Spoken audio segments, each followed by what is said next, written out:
Well, hello and welcome to Brother Peterson's. Um, we get my age, these kind of glasses, sometimes you need them and you want to look cool, but that's pretty hard, right? So, anyway, welcome to Brother Peterson's Medical Law and Ethics, BYU, Idaho, which once again is an awesome place to be. Just my opinion. And you are on week 9. You have done something pretty awesome.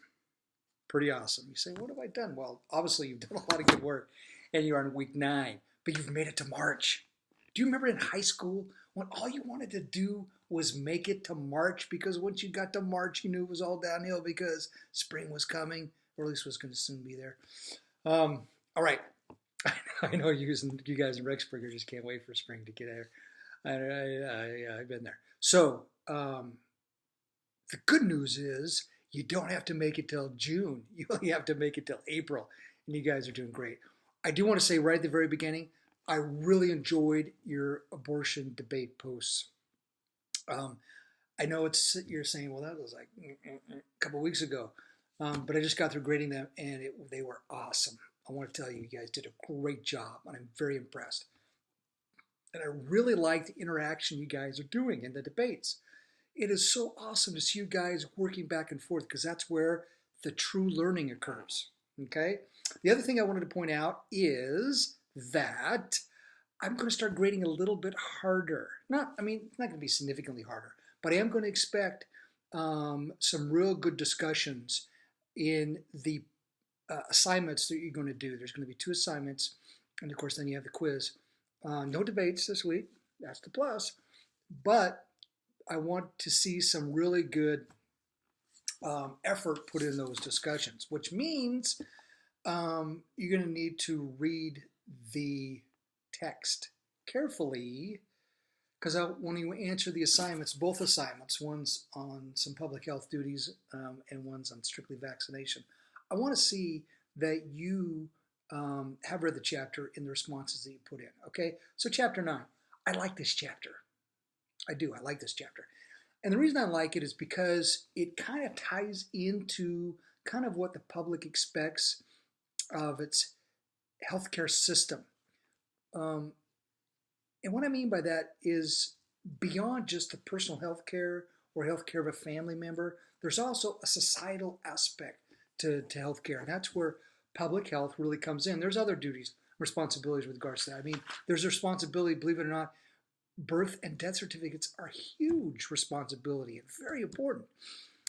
There's a lot of statistical research that is done based on causes of death, and so it's important those things are accurate. And obviously, genealogy is important with regards to births, and this is important stuff. Names being recorded accurately for a variety of reasons, all the way from adoption to of course, genealogy, like I said. It also talks about some forensic medicines, and then it goes into public health quite a bit. And public health is a fascinating area of healthcare because it pits self-determination, autonomy, rights of the person against the rights of the state to enforce certain issues. And it's really an interesting thing when you think about it. It's almost, to some extent, the same sort of concept or dynamic when you're dealing with a nuisance or an environmental issue. It's like, well, okay, you know, it's fine when somebody else has that, nuclear waste. You don't hear that much anymore. When I was growing up, that was a big deal. Of course, in Idaho, of course, it's a big deal because of INEL. But nuclear waste, that's fine out in your backyard, but not in mine. Same sort of thing with public health.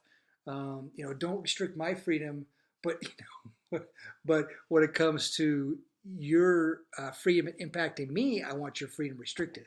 So there's that push and pull, and the state obviously has an interest in its public health to ensure its populace is healthy.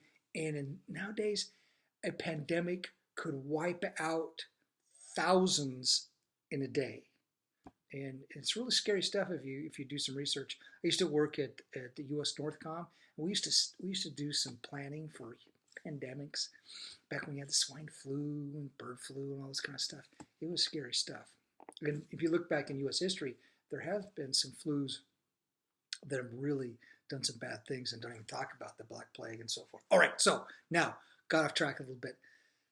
As you go through the lesson or the assignments, as I said, you're going to go in the back of the book and you're going to do answer some questions. I really want you to put some time and refer back to, or at least show me that you've read the chapter as you're answering those. You're also going to look at your public health, your state public health website. It's easy. Washington's easy to find.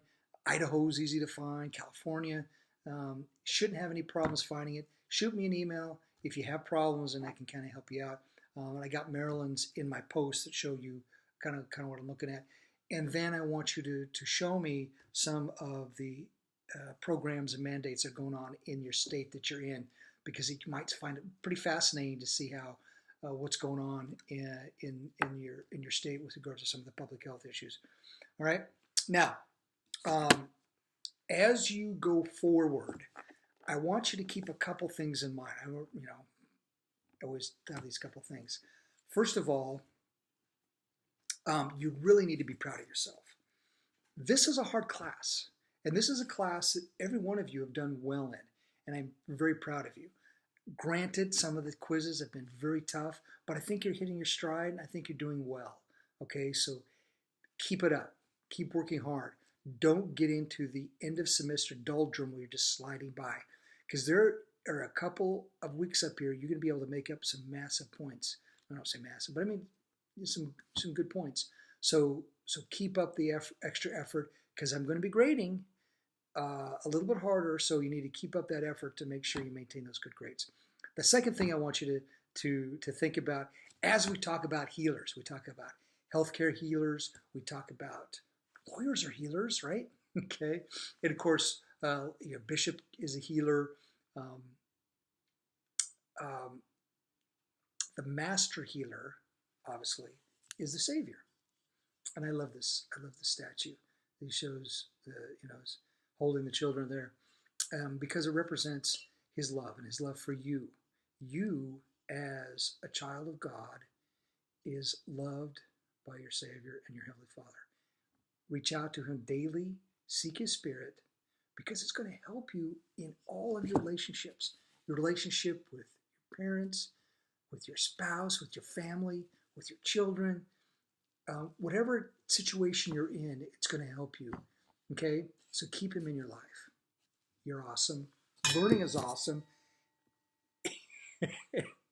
And what you're doing is awesome. Okay? All right. Hang in there. Talk to you next week. All right. Bye.